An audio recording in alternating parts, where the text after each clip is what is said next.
finger went underneath the sounds and she said, Meg and Mog are at the shops and they've been buying potatoes, carrots and bread.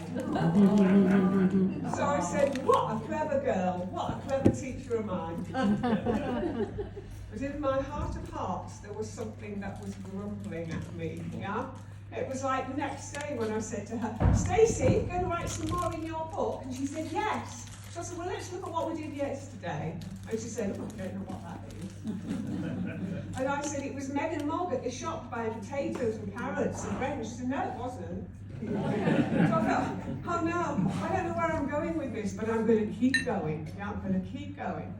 So then I said to a little boy called Robert, are you going to come and write with me? And he came and he sat and he looked at me and he frowned. And he was actually my conscience in the form of a small boy.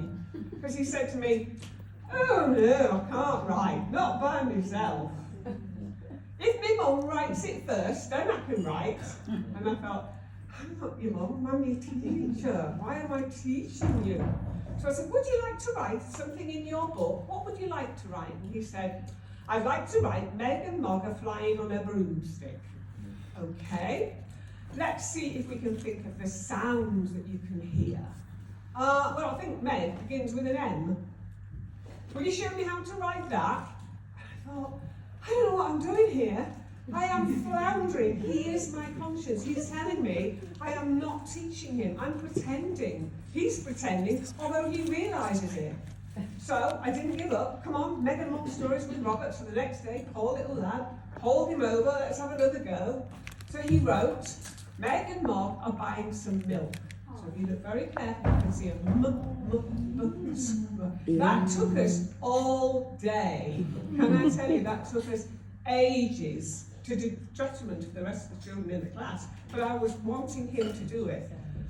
The next day when I said, shall we read what you've written yesterday, feeling a lot more hopeful than the Stacey situation, he said, I think I'd rather play with Sam.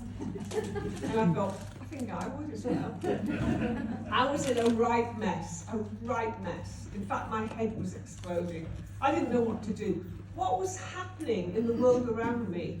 Well, the national curriculum that came out in 1988 did not explicitly prioritize phonics.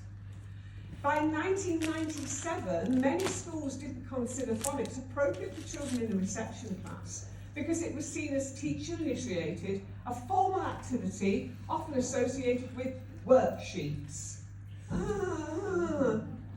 But then the National Literacy Strategy came in 1998, and it said, teach phonics. Woo!